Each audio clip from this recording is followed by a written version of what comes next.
예수님께서 예루살렘 성을 향해서 나아가시는 과정 가운데 갈릴리와 사마리아 사이를 지나가시다가 한 마을에 이르르게 되셨는데, 그때 마을 어귀에 있는 10명의 문둥병자들이, 나병 환자들이 예수님을 보고서 멀리 서서 소리쳐 외치기를, 예수 선생님이여 우리를 불쌍히 여기소서, 이렇게 간절하게 소리 질렀습니다.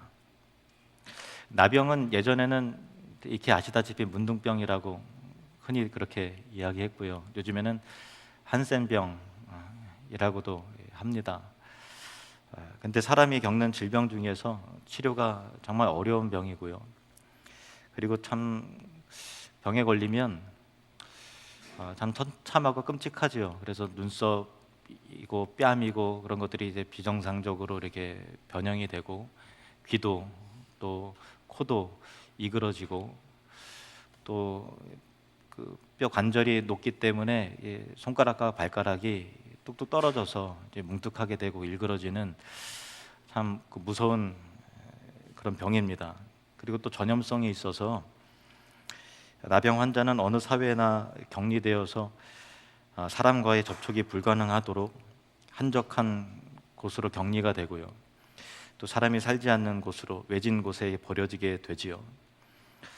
그래서 이와 같이 무섭고 참혹한 병으로 인해서 가족으로부터 이렇게 수혜를 당하고, 또 가장 가까운 형제와 친구들로부터 외면을 또 당해야 되고, 극도의 어떤 그 외로움을 겪게 되고 고통스럽고 절망적이죠.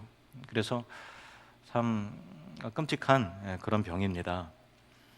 이 10명의 비참한 이들은 소문으로 듣던 예수님을 멀리서 알아보고서 예수 선생님이 우리를 불쌍히 여겨달라고 소리 높이 외쳤습니다. 이들 10명 모두에게는 예수님께서 특별한 능력이 있으시더라라고 하는 그런 소문을 듣고, 혹 우리도 궁휼히 여겨주시면 그래도 나음을 잊지 않을까라고 하는 기대와 믿음이 10명 모두에게 다 있었던 것이죠. 예수님께서는 이들의 간곡한 호소를 들으시고 그들을 궁휼히 여겨서 말씀하시되, 너희는 가서 제사장들에게 가서 너희들의 몸을 보이라, 이렇게 말씀을 하셨습니다. 율법에 보면은 나병이 걸린 사람이 혹시 하나님의 은혜 가운데 깨끗하게 나음을 입게 되면은 제사장에게 가서 그 몸을 보임을 통해서 부정한 자가 이제 깨끗하게 됐다고 선언을 받아야 했던 것이죠. 그들은 아직 다 낫지 않은 상태이지만 예수님의 말씀을 듣고 또 믿음으로 순종을 해서 나아가다가 도중에 깨끗하게 그 나병이 나았습니다.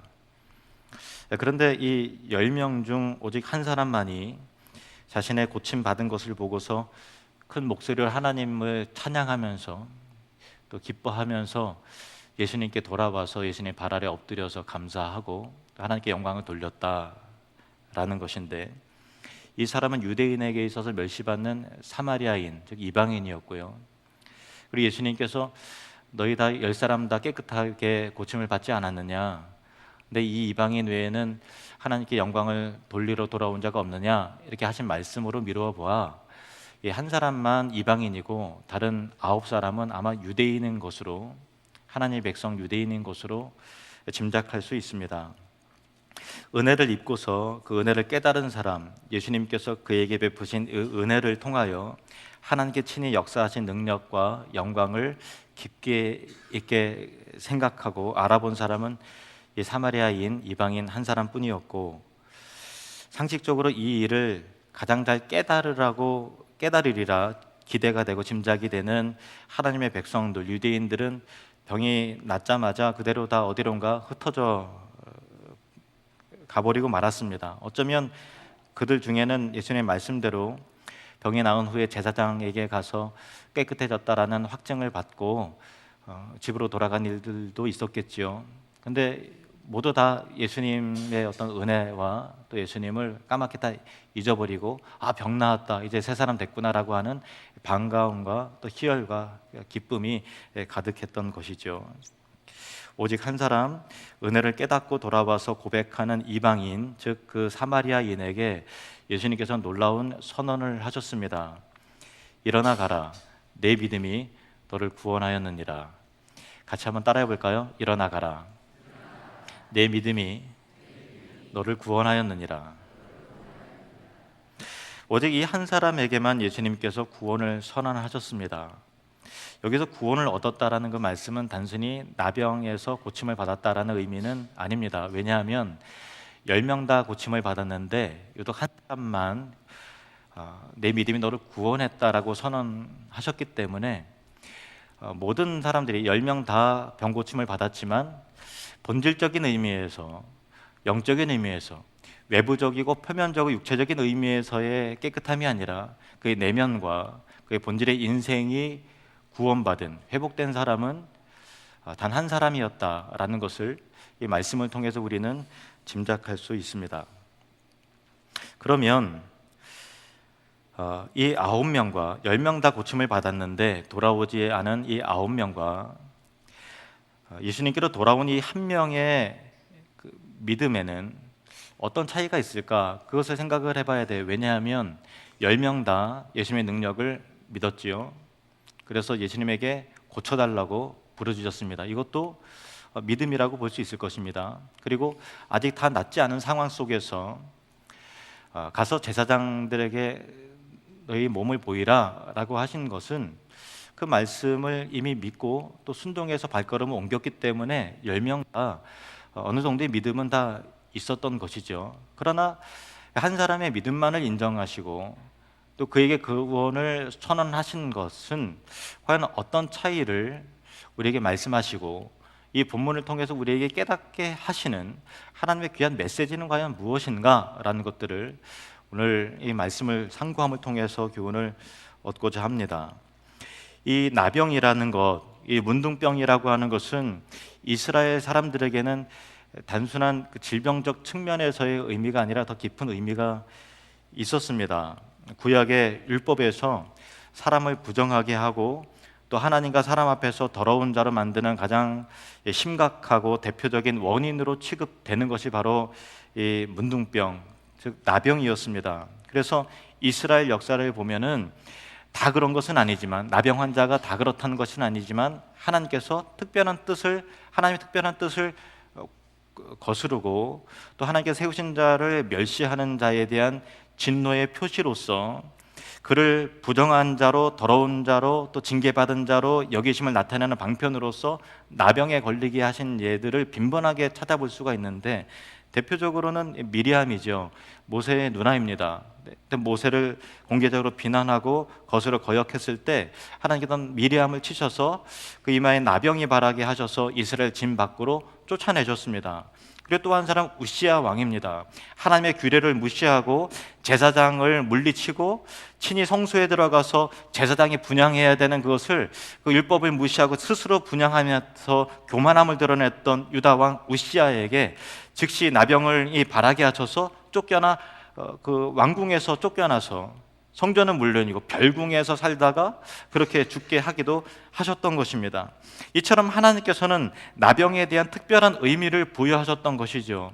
하나님을 거스르려 교만한 영적 자세의 징계와 더러움을 나타내는 표와 수단으로 그렇게 사용하셨던 것입니다. 그래서 문둥병자, 곧 나병 환자로 판명이 난 사람은 율법에 의해서 어떻게 하는가 하면 옷을 찢습니다. 그리고 머리를 풀어 헤칩니다. 그래서 그의 절망적인 처지와 슬픔을 표시합니다. 그리고 스스로 입술을 가려서 사람 앞에 감히 나설 수 없는 자임을 스스로 선언하도록 했어요. 그래서 멀리서 사람이 다가오면은 나는 부정한 자입니다. 나는 더러운 자입니다. 나를 피하소서 이렇게 외쳐야 됐던 것입니다.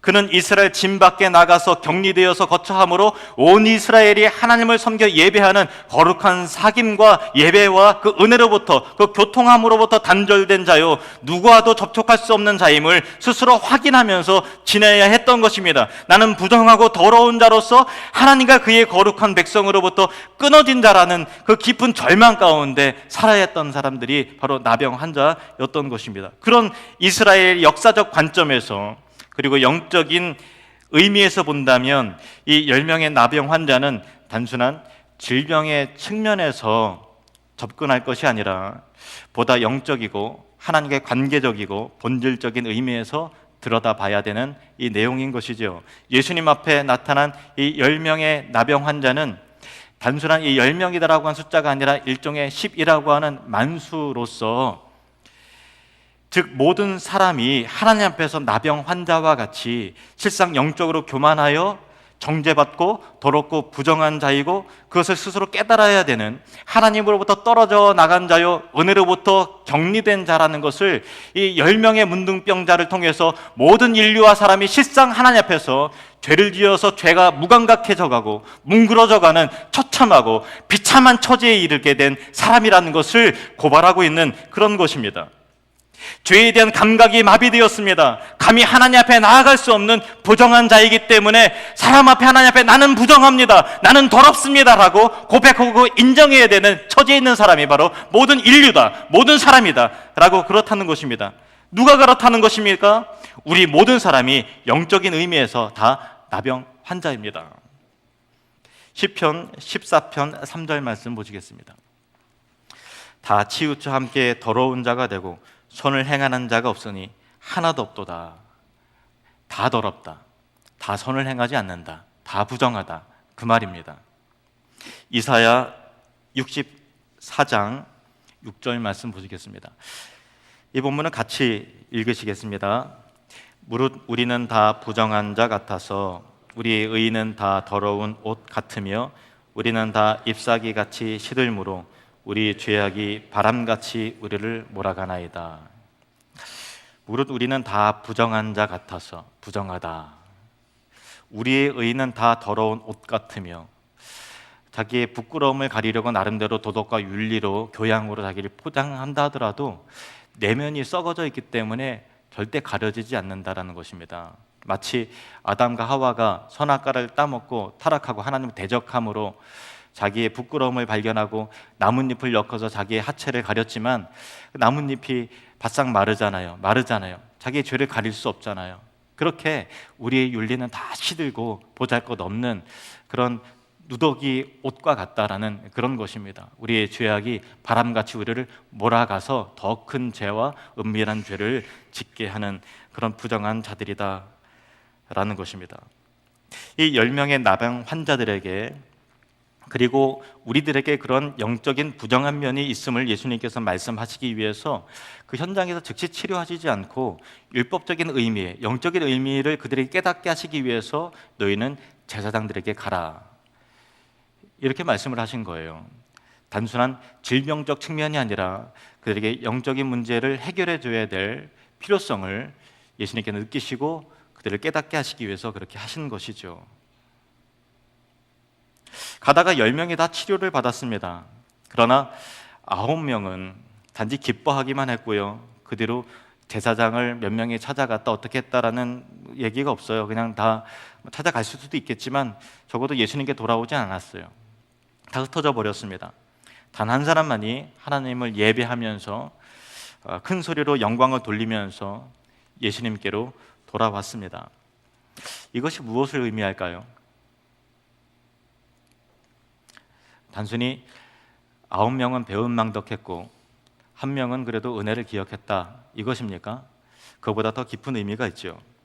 9명은 나병을 육체적인 의미로만 생각하는 것에 그쳤어요. 그냥 병 고침 받았다, 그거예요.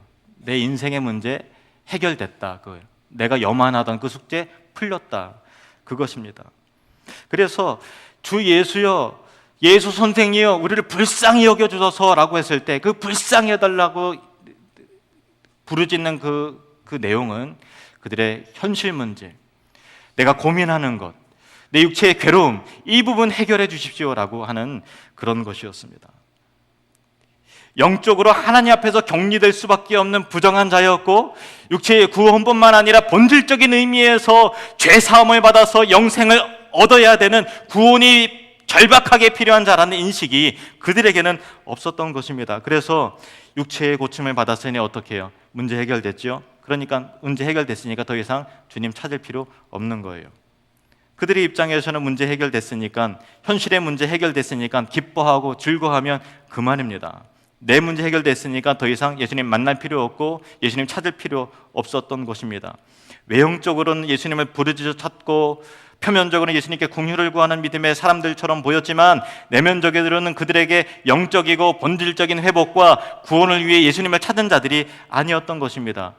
안타깝게도 우리 주변을 보면 믿음이 있어 보이는 자들 가운데 부르짖습니다. 주여 나를 불쌍히 여겨주소서. 그렇지만 인생의 현실적인 문제에 대한 절박함 때문이지 진실로 영적인 처참함을 보고서 주님 앞에 부르짖는 자, 그 부르짖는 자가 바로 믿음의 사람이라는 것입니다. 이 세상에 이 현실적인 문제, 물질 문제, 건강 문제 해결되면 그냥 떠나버릴 사람 많이 있습니다. 여러분, 그러나 그것은 믿음이 아닙니다. 아무리 내가 주 예수여 나를 불쌍히 여기소서라고 목 놓아 부르짖었다 할지라도 육신의 문제, 물질의 문제, 이 세상의 성공의 문제 해결되면 다 주님을 떠날 사람입니다. 그러나 여러분 축복합니다. 주님 떠나지 않는 여러분의 인생 가운데 예수님을 끝까지 붙드는 은혜와 그 믿음이 있기를 주님으로 축원합니다. 여러분이 예수님께 나아온 이유는 단순한 현실적인 문제 때문이 아니요, 영원한 천국을 바라보고 영원한 하나님 나라를 바라보고 예수 안에 있는 생명을 바라보고 여러분이 이 자리에 나와서 예배하고 있는 줄로 믿습니다. 이 한 사람은 고침을 받자마자 예수님께로 왔습니다. 왜 왔을까요?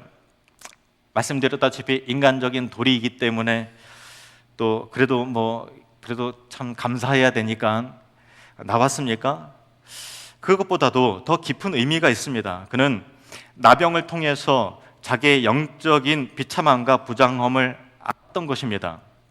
내가 부정하다 이렇게 선언할 때 감히 예수님께 가까이 나아올 수 없을 때, 내 전염병이 있는데 다른 사람이 다가가면 옮기 때문에 그렇게 격리되는 것이 아니라 영적이고 본질적으로 하나님께 가까이 갈 수 없는 그런 처지라는 깊은 그 심연에 있는 그 고민과 고뇌가 있었던 사람입니다.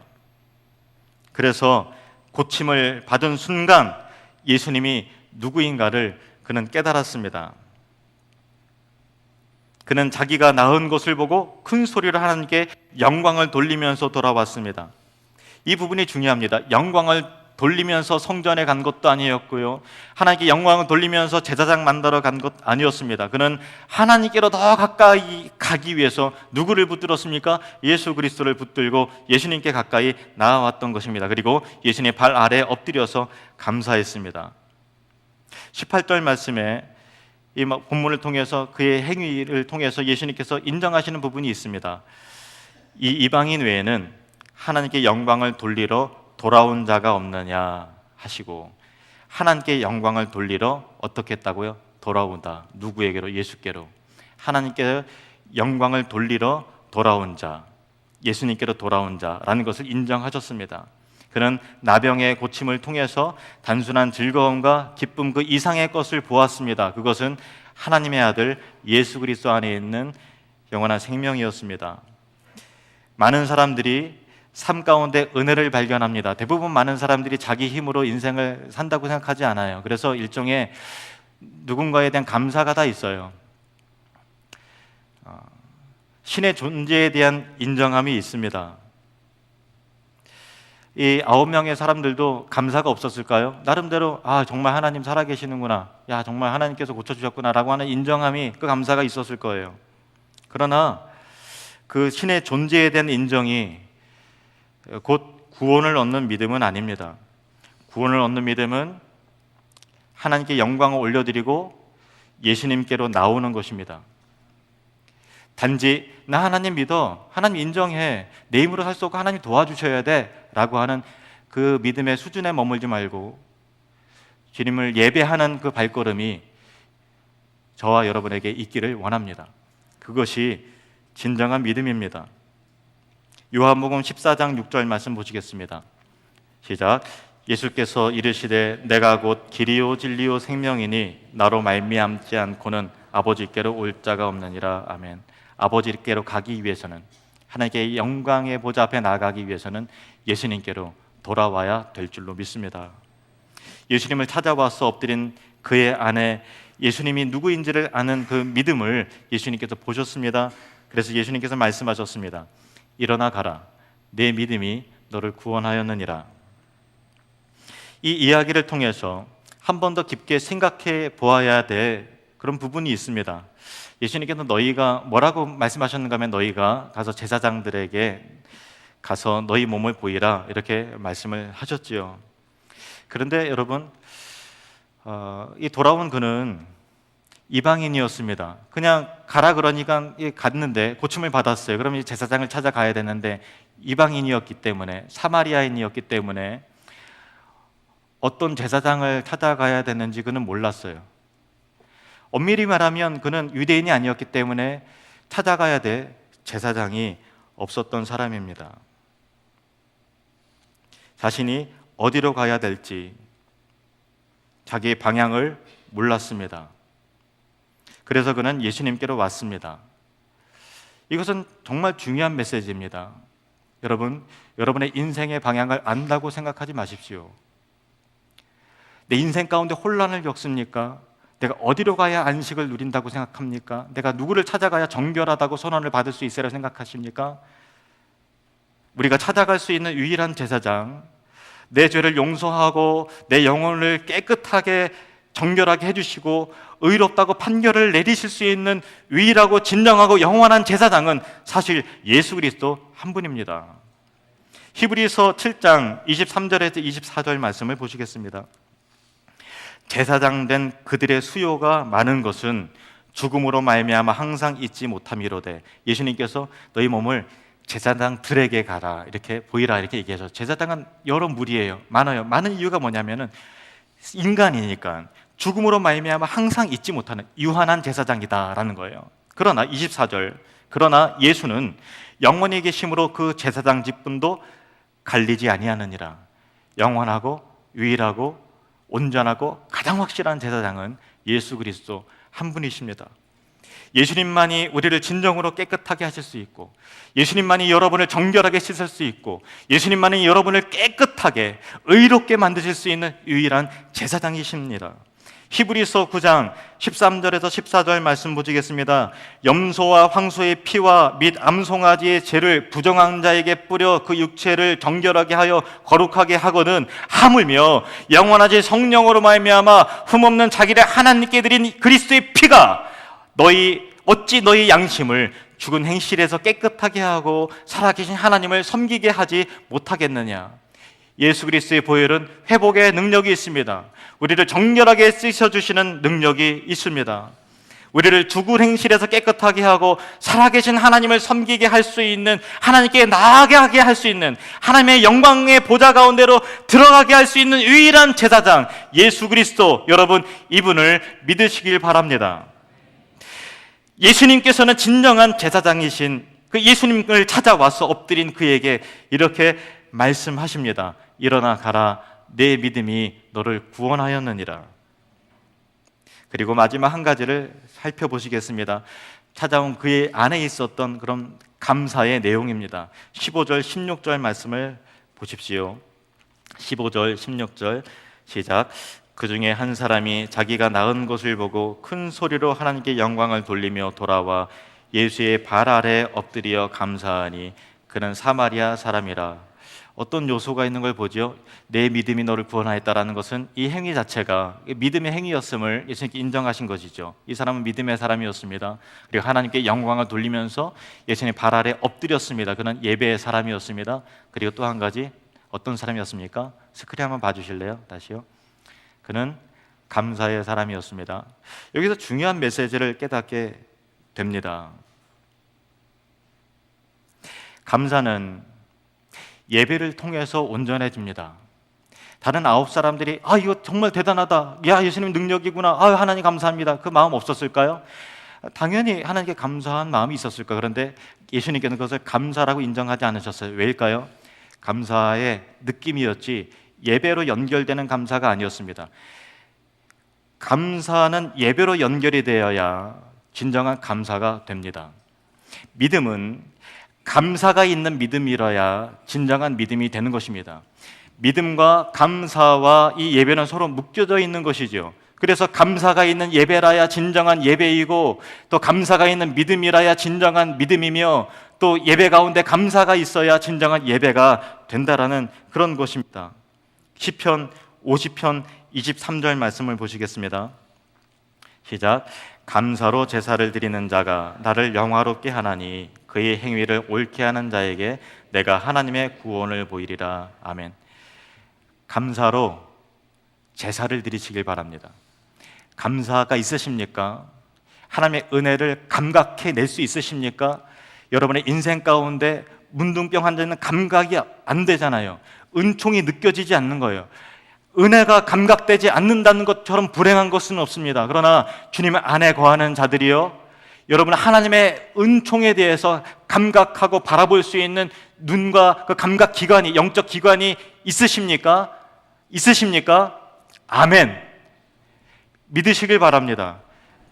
여러분의 그 감각이 예배를 향하기를 원합니다. 그에게 이렇게 말씀하셨죠. 일어나 가라. 내 믿음이 너를 구원하였느니라. 여러분의 인생 가운데 감사하는 마음으로, 또 주님을 향한 담대한 그 믿음의 승리로 일어나서 다시 삶의 현장 가운데 능력으로 살아가시는 은혜가 있기를 원합니다.